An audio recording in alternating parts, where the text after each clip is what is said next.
Are you journeying through grief and needing a little extra support, inspiration, healing, and guidance? Join me in turning your losses into gains. Hi, my friend. I'm Tara Accardo, creator of the Losses Become Gains online community, blog, and now podcast. I'm an only child who lost both parents to cancer within 6 months of each other, followed by my sweet fur baby soon after. After all of this, I knew I was meant to do more with what I had been through. And now, that means supporting and empowering grievers just like you. I'm a wife, friend, grieving daughter, writer, course creator, loss advocate turned grief coach, and I'm here to support you and move you through your grief. I want for you to feel like I'm your friend in the grief space and know that whatever you're going through, there's someone out there who just gets it. Few topics are off limits here because grief and loss don't hold back either. We'll get into the nitty-gritty of what all of this means for you, some coping tools, lifestyle topics, and impactful mindset shifts to take you from just surviving to thriving after loss. So grab a cup of your favorite beverage, get comfortable, and show up with an open heart and mind. I'm so glad you're here. Hello. Welcome back to the Losses Become Gains podcast. I'm your host, Tara Accardo. And as we're nearing the end of this year, I still can't believe it, I wanted to leave you with just some inspiration and things to noodle on as we close out 2023 and say a big hello to 2024. And one way I love to do this, whether we're entering a new year or not, is to do some visualization exercises, because visualizations are an amazing thing to do, whether you're grieving or not, let's be real. But I find that with grievers especially, we can be so lacking in hope, a way forward, direction, any semblance of a good full life after what we've been through. Loss and adversity certainly have a nasty way of stripping that from us, but I am here to challenge that a little bit today. So, not to fear, I assure you, I know this fact to be true, not only from my own experience with loss, but from those whom I have coached. This year was a really big, amazing, impactful year in that way. And I really just wanted to share some of these findings with you. But visualization exercises and prompts and meditations are super powerful, and they're very empowering as well when we do them intentionally and, really hone in and do them right. They can leave us feeling this semblance of hope and optimism and perhaps even some excitement when we feel like we just have very little left in us. So, with that all being said, I'm sharing 7 ways to practice visualizing your best life after loss today. This is perfect for going into a new season of life or year, or it can be done on any old day because why not, right? There's zero pressure here. That's the beauty of it. This is a practice I want you to come back to over and over again when you feel like you need it. There is no bad time. You can do this on a random old Tuesday or in the weeks leading up to a new year. So I want to mention that this will be pretty high level just for the sake of this episode today. We only have so much time, but my intentional life after loss membership and community is where we really dig into this and take these actions and steps further and really own them and put this in our own hands to make this a really tangible and forward thinking aspect of your life and processing your grief. That is the priority in my membership and community. And it's okay if you're not there yet. We're just planting seeds here as always, but wanted to make sure you knew that there is so much more to dig into here than just what we're getting into in this episode, right? Getting you back on your feet, feeling not only a sense of normalcy again, but raising your frequency and the frequency and energy of those around you so that you can really start to feel like there is more out there for you. Getting you back on your feet, feeling not only a sense of normalcy again, but really raising your frequency and your energy and the frequency and the energy of those around you so you can really start to feel like there's more out there for you. for there to be things to be excited about, either after or even as you are going through a difficult time. Okay, so there's no bad time to start here. So let's just dig right in. First and foremost, exploring our values and our priorities. Before we dive headfirst into this process, into this visualization practice of ours, I think it's important to reflect on your core values and your priorities and your why, and getting in touch with your why in this process to better be able to visualize your best, most fulfilling life, which can look however you want it to. But that requires us to do a little visualization. So I challenge you to take these questions that I'm about to throw at you and journal about it or write down your responses. Or if you're feeling a little adventurous, perhaps answer them in a voice note on your phone so you can really hear the inflection in your voice and what lights you up versus not. Sometimes hearing that out loud is really more impactful than anything. So I'll go through these a little bit quickly, but I'll try and pause a little bit in between each one so you can either write them down or pause and come back to them, whatever you want to do. So, number one, what matters most to you? What brings you a sense of purpose and fulfillment? What sparks joy for you? What kind of life do you envision for yourself? And with that question, even get into the nitty-gritty. Where do you live? What do you do for work? Who surrounds you? When you think about these things, how does it make you feel? Is it expansive? Does it maybe contract you and overwhelm you? Either way, that's okay, but close your eyes and gauge how you're feeling. What is something you've never explored doing before, but maybe always wanted to? This next one is a little heavy hitting, but if you know grief, you know that this can be a reality. What if today was your last day here? What is it that you wish you could have done differently? And most importantly, with all of these questions, why do you want these things for yourself and those around you? That why is critical because that's what you will continue coming back to when things get tough. That is something I preach in my membership and community. When you might want to give up or it feels too overwhelming or too exhausting, that grounding, that centeredness of our why and why this is important to us and why this lights us up and why this sets our soul on fire, that is what's going to keep us going. Not me in your ear, not this podcast, although of course I hope it helps. But this self-discovery is crucial in guiding your vision for the future. And answering questions like this are a really important way to start this visualization process off on the right foot because it sets the tone, it gets us thinking, and inspires us when we're feeling less than inspired after everything that we've been through. So, number 2 on my list is to set realistic expectations, especially in grief and after a difficult loss, or maybe multiple losses just piling on top of each other. Understanding that the process of rebuilding your life is gradual and unique and sacred to you is really important for level setting because it's not about other people, it's not about their opinions, and it's not about tamping down your dreams. I also want to make that clear, right? I want you to dream bigger than you have ever dreamt here. And setting realistic expectations isn't saying, man, I really want this, but this is so out of line. This isn't for me. There's no way this is possible. We're getting out of that defeatist mentality here today. Because to all of that, I say, says who? Who says anything on your list isn't something that you can embody, explore, or achieve or aren't worthy of?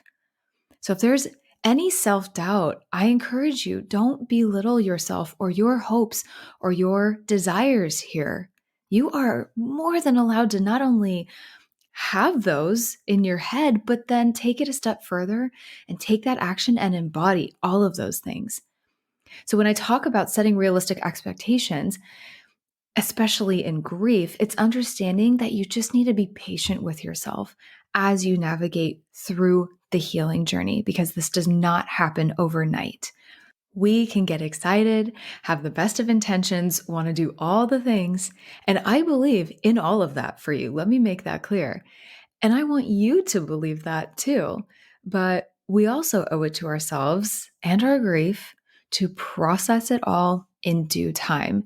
And loss and grief adds a layer of complexity here, because as we're doing this, we're also trying to not forget and honor our losses or the people that we've lost and how that has impacted our lives. We're working through a lot of very complicated emotions and shifts in our reality that can make this process a little difficult, more difficult for, than people who haven't been through something like this. It can make it more overwhelming or something that we even feel guilty for doing. We want to move forward in a way that incorporates these things as a part of our story, as a part of our journey, and who we are now. That's a really important piece of the puzzle that cannot be overlooked. And we might be triggered by something along the way. Sure, it happens. That's okay. We might feel guilt or taking the time to visualize these things for ourselves when a part of us feels like we're leaving someone or something behind. That is really hard to grapple with. I want to acknowledge that. There's this push pull of like, oh, I don't want to leave them. I'm not ready. But like, I know I can't go on like this. I can't continue like this. There's more out there for me. That is all valid, right? But that guilt or regret or whatever, the fear that is holding us back, that cannot and should not stop us. So if you walk away with anything today, remember that, please. So number 3 is this is a little more tangible of an action item here, but create a vision board. Y'all, I love vision boards. I remember doing my first one at my very first corporate job back in college when I worked for Gap. I worked for Gap for probably like 8 years, and I loved it so much. I have done it every single year since then. And visualizing your goals and desires can be a really eye-opening, very fun, and really effective practice to do. If you don't do a vision board already, consider creating one that represents the life that you want to lead. But I want you to think outside of the box here. Don't just go sticking some pictures on there. Go beyond just wanting to take that trip to Hawaii next year and throwing a photo of Oahu on there and calling it a day. I mean, that's amazing, right? Go ahead and do that. But challenge yourself a little bit. As you likely know, the idea on these boards is to include images, words, symbols that resonate with your aspirations, both short term and long term. So you can look past the upcoming year here, right? Perhaps there are fitness goals, hobbies you envision yourself doing or learning, languages that you want to learn. That is definitely one of the things on mine. And also on mine, for example, I not only have photos of more tangible things I'd like and envision for myself, but as I was just mentioning, also words that really resonate with me that will carry me throughout the year. I don't typically do New Year's resolutions. I used to back in the day, but now it's kind of like, you know what? I think there's this collective movement too around just more setting intentions for the year. And I love this so much. I've heard entrepreneurs do this too, but they kind of have like either maybe 1 or 2 or 3 words of the year. And they really tap into that and really kind of go in on all that. So for me, words that came up for 2024 are words like abundance, alignment, embodiment, opportunity. When I close my eyes and I think about what I want for myself in the following year, the vibes and the energy that I want around me, those words really resonated with me. So I incorporated them into the design, so go beyond the tangible here. Like I said, what feelings and emotions do you want around you too? And vision boards can really help with the motivational aspect, which for us as grievers is really so important. Motivation can be really hard to come by when we're in the thick of grief. I know, I've been there. So while I certainly do not want you to rush this process, and it is so good to be gentle with yourself, it's a delicate balance of pushing ourselves out of our comfort zone a little bit, but also knowing when we just need a moment to breathe. And by the way, with these vision boards, just to interrupt myself here, this is something I work on over the span of a few weeks. I mean, this is just personally. You can do this however you want. You can do it all in one afternoon. I personally like to kind of sit with it, come back to it a little bit, add more, maybe even remove something that I'm like, oh, I actually don't feel that aligned on that. It's a really fun and pressure free process. But by seeing our goals, these energies that we want to embody, and the things that we want around us every day, staring back at you, that can be a really great motivational tool to keep working on these things. And the other thing I love about vision boards is that they're a really amazing way to lift your mood and shift you into a more positive mindset. So, thinking about how each visual representation makes you feel, why it's important to you, again, that why behind anything we're doing, it's so imperative, and how you feel in the future when and if, I'm going to say when, not if, these things come into your life. How impactful that would be, how life changing that would be. We can all feel stuck at times or lack the energy to complete a specific goal. Who hasn't, right? Grief or not. But revisiting your vision board and connecting with your goals and these visions for yourself can increase your productivity. It can reduce your procrastination and inspire you to not only get going, but keep going, right? And again, have fun with this process. Okay. Don't overthink it. Don't ever feel like you need to, do it all in one sitting. Like I said, come back to it as you see fit. Keep tweaking it even into a new year if you want to. Consider this a living, breathing thing.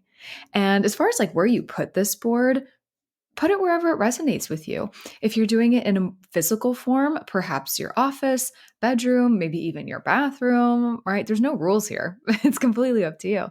If you're doing a digital version, and this is actually what I've done the last few years, though I highly encourage a physical copy and really, taking the time to put that together. It's putting it on paper. There's something so powerful about that.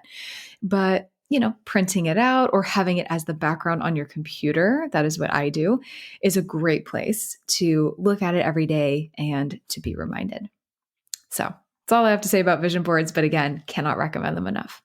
So this one is a bit technical. And when you're doing these visualization exercises, I actually really want to encourage you to do it more from your heart and your soul. I want your heart and your soul to lead you here. As I've mentioned, don't overthink this. Don't get too tactical with it. And don't get too hung up on the goals that you feel like you just have to achieve.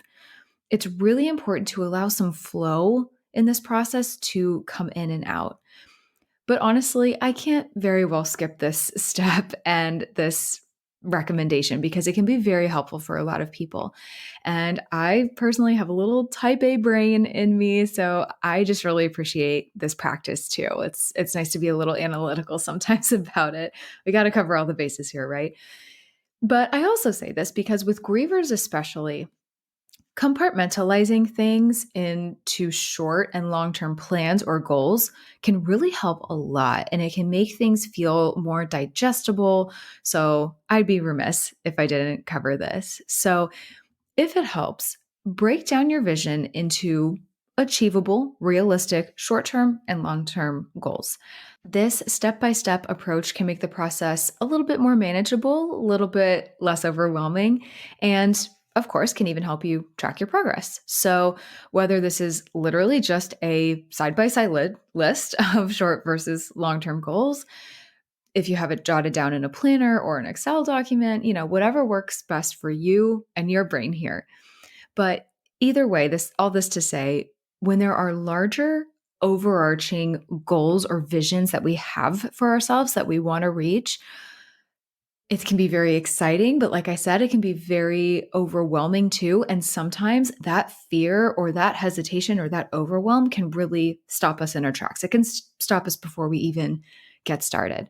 So, again, just empowering you here, breaking them down into a more step by step, action focused way into those steps can be a really helpful practice. Number 5, explore new opportunities. Especially in grief, I want to start this off by saying that I think it's really important to do this when we're ready. When we're coping with loss, it's, as I kind of alluded to this before, it's this delicate balance. We have to have the awareness to know when things are feeling too overwhelming or just too much, right? When we have to take a step back. But we also kind of have to find and discover and tap into this wherewithal to challenge ourselves too, to determine when things feel okay or good enough to possibly explore or try out or dabble in. And that's just it. That is really what I want to get across here. It's just about trying. It's just about trying. There are things in the earlier parts of my grief where I was kind of like interested and I wanted to start getting into something, but then I got there and I was like, oh, this is too much. I'm just not ready for this. Like, talk to me in 3 to 6 months, right? But then truly with time, with the grief work, I got into it again and it felt better. It felt more aligned. The timing felt better. So, things that feel amazing and expansive to me now certainly wouldn't have felt that way just after my parents died, right? Why? Because I wasn't ready. It's pretty simple. That's the beauty that this great combination of time and grief work can give us. So, when you're ready, embrace new opportunities that align with your vision. And, this might involve exploring new hobbies, pursuing educational goals. That is something I've done big time in 2023, and it has completely opened my mind and brought me that expansion that I've been looking for. And it has been just the biggest gift. Engaging in activities that bring you joy and fulfillment, right? Like, have fun with this process. If there's anything in grief that I know is so hard to have, it's just fun sometimes. So I am giving you the permission, not that you need it from me, but I want you to give yourself the permission to have fun. You never know what might come up for you. It could be something you completely did not expect or see coming. And again, that could be the greatest gift you've ever received or given yourself, something you never thought you'd explore. And if it doesn't feel aligned or empowering, phase out of it or try something else, or perhaps come back to it later. That is the beauty of this process. It is all in your hands. It is all up to you. Number 6, and this is a really important part in visualizing our best lives for ourselves, adapt and adjust.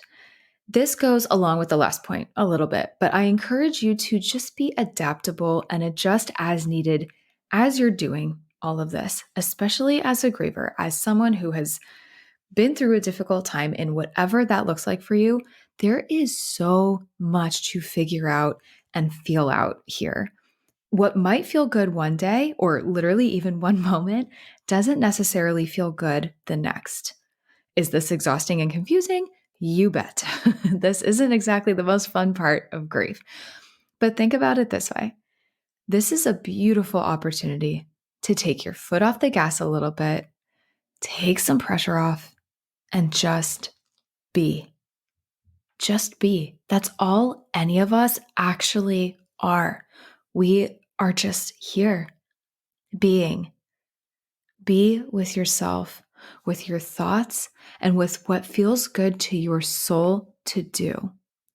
Acknowledge that this might change and welcome that adjustment. That is nothing to fear.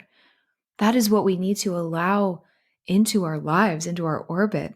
Truly, this is some of the best advice I can give in grief to fellow grievers, to those who are going through a difficult time. Holding on to expectations or holding too tightly to things, just trying to make them work and forcing it, all of that can ultimately cause more stress and more dis-ease in a time when we're already feeling the heat from a lot of different directions. We're already feeling stress and dis-ease. We don't need to create more of that for ourselves, right? Grief or not, life is dynamic. It's an ever evolving, living, breathing thing. And with that, circumstances may change. You never know what could be coming. You know this if you've endured loss, right? Especially one that you did not see coming. So, more than ever, being open to adapting and adjusting your vision as needed, but being open to that, not in a way that is scary to us. It's just like, okay, universe, what do you have for me? Like, or God, whoever you want to talk to out in the ethos. It's just being open, not only for your mental health, but this is an amazing way to allow what's meant for you to flow in and come to you, to find its way to you. Because the more we resist, the more we shut all that down. We shut that off. Who wants that, right? We want abundance. We want all of these big and amazing and beautiful things to come our way. And flexibility is a key component of resilience in the time of loss. And all of this will only positively build on your life experiences, which is a really amazing thing if we can let it happen. Number 7, celebrate your progress. I have to end this with probably the most important aspect of this entire process, which is to celebrate it, right? This is an ever-changing process, as we've been saying.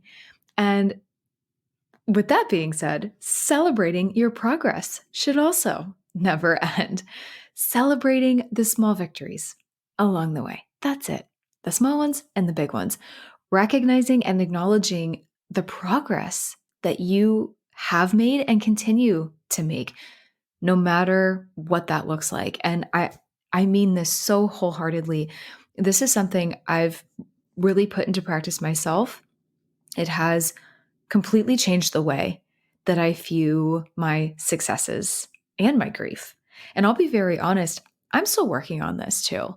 This is not an easy thing. We don't always feel motivated to celebrate ourselves. We often feel kind of down. We can feel defeated. Each day can be a battle. And sometimes this is certainly true for myself. Perhaps you can relate to this, but there are times where I find myself just going, going, going. I'm on to the next thing. I'm on to creating the next thing, to, doing the next thing. And I just almost to the point of like, it's coming from a heart-centered place. Like I'm motivated to do it. I feel like it's coming to me for a reason. It's all very exciting. But there have been times, and this is a big learning for myself this year, I have to slow down and really appreciate what I've built, what I've done so far. I've done so many things this year. We got to give ourselves some credit. So, again, whether you're doing big life-changing things or it's just these little wins that we have day to day, literally getting out of bed, okay? Give that some attention. Just take 5 minutes, whatever this looks like for you. Close your eyes and breathe and be like, wow, I'm freaking awesome. I did something really cool today. I've built something really cool. This feels really good. We need to allow ourselves those moments of this feels good. I am proud of myself. And one thing I want to mention here, between guilt and regret that we might feel to pressure that we're moving on too quickly or perhaps not quickly enough, to feeling like life is moving right along as we feel stuck, it's hard to acknowledge small and big wins, whatever they are, throughout all of that. And we might feel resistant to that.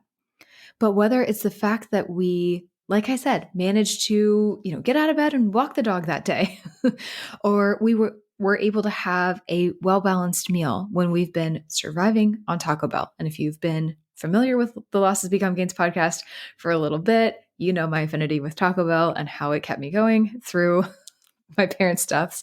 That's something. I feel like I say this incessantly, but there's a reason for that. It is all about the baby steps. Those baby steps with the hard things, the baby steps with those small wins and celebrations, too. Each step forward is a testament to your strength, your resilience, and let me remind you, that is hard to find when we're grieving. Many people aren't open minded to this change and evolution. Many people will fight it, maybe, whether or not they realize it, right? And many won't even try. If you're open and trying, that, my friend, is step one. So celebrate that today, if nothing else. Celebrate listening to this podcast episode and just being open to it, right? Acknowledging that you could use a little more help, a little more inspiration in your life, perhaps a little more progress to live that life that you want for yourself as fully and in alignment as possible with your highest self. That is a beautiful place to start. And that's all we can really do to begin honoring ourselves and our loved ones, right? It's that one step. And that first step can be the hardest sometimes. I want to acknowledge that. But let me tell you, once we take that step and then another and then another, that begins to feel really good. And there is little that can stop us after that once we've tapped into it. So take that with you today. Keep that in the back of your mind. If you're not quite there yet, I assure you, you will get there one day. If you do find yourself needing a little more help in this area, I mentioned this before, my Intentional Life After Loss monthly membership is truly something I hope you explore. I am not trying to just sell you on something here. I really mean this so wholeheartedly, because if you're struggling with the loss of a loved one, even a loss of self, identity, a relationship, in my own way, I can empathize with where you are right now. We, in this process, can feel very overwhelmed and deeply, deeply hurting. We can often feel like there's no clear path forward, especially if you've lost someone very important to you that was like a key component of your life. Maybe I've kind of joked about this before, but there's no light at the end of the tunnel. Maybe we can't even find the tunnel. Perhaps you're simply just existing, but you're not really here. You're not truly living because it is just too hard or painful, or you just don't want to, right? Life has just lost this spark, this shine that it had on it before. And I can only begin to empathize and relate to your very specific and unique pain. That is sacred to you. But what I just want to really get across today is that you don't have to do it alone. And that is really where this membership comes in. And if you are wondering, what exactly is this membership, Tara? It's a great question. I'll give you a very quick rundown. It is a space where you can enjoy very more action-based coping tools and support every single month to guide you and help you heal your heart, namely after suffering the loss of a loved one. That is a lot of where my community is. They have lost someone that they love, whether it's a parent, a child, a sibling. So everything that we've talked about today, we take this and we go deeper together. That means you have an online space where you feel supported, seen, heard, validated, all of those beautiful things, alongside a grief support group, which you can participate as little or as much as you'd like, or you can work your way up to it. There's a lot of flexibility here. You have access to me as your grief coach, and ultimately just watchable and downloadable tools that just help empower you and teach you how to cope with your day-to-day grief and to do things exactly like what we've talked about today, to visualize this best life for yourself. We take all of this, and like I said, we dig in, but we do it in a way that doesn't feel like it's too much too fast. I really want to hammer that home, because I know this, big intentional life after loss, like that can feel like a lot. I understand that. But that day to day, that can be the most difficult part, right? After the funeral or the memorial is over, and the initial weeks after the loss are over, after people sadly might slowly stop checking in on you, after everyone seems to think that you're okay when really you're still struggling.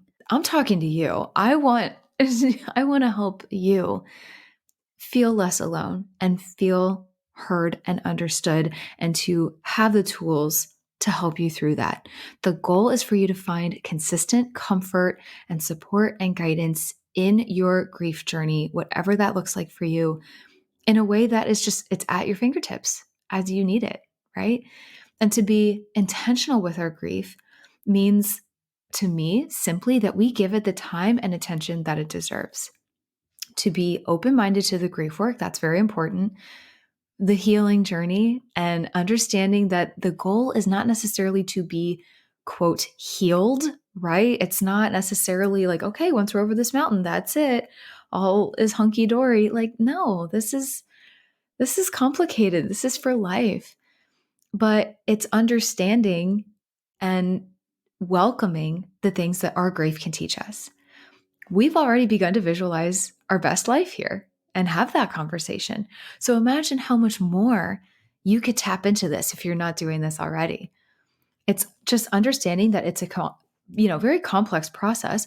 It's going to ebb and flow, just like everything we talked about today. And you know what? That's okay.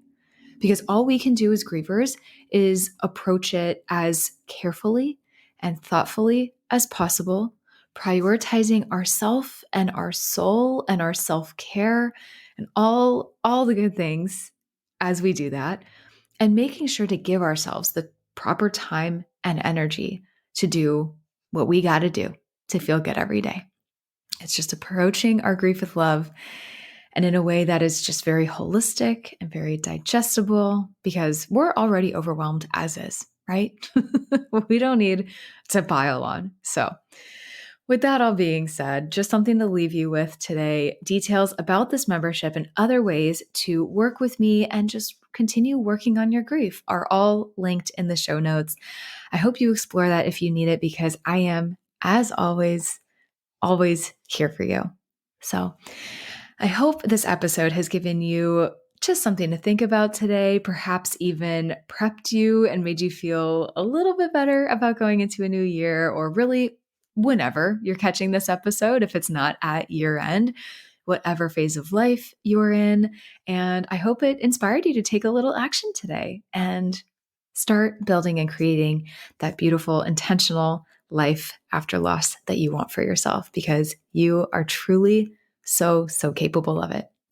I hope you have a fabulous day, a beautiful new year, and I will catch you in the next episode. I am sending you a huge thank you for tuning into today's episode, my friend. I'm so grateful you're here, and for the steps that you're taking to heal your heart, open your mind, fulfill your soul, to learn, grow, and evolve, and move through this crazy thing called life in big, beautiful, impactful ways. Visit lossesbecomegains.com for my blog and for more coping tools. Explore my Grief Becomes Gains online course if you need some extra grief support and coaching. And be sure you're following along on Instagram and Facebook at Losses Become Gains podcast. I love seeing new faces, meeting new people, hearing your story, and supporting you however I can. And remember to always keep asking yourself, how will I turn my losses into gains today? I'll catch you in the next episode.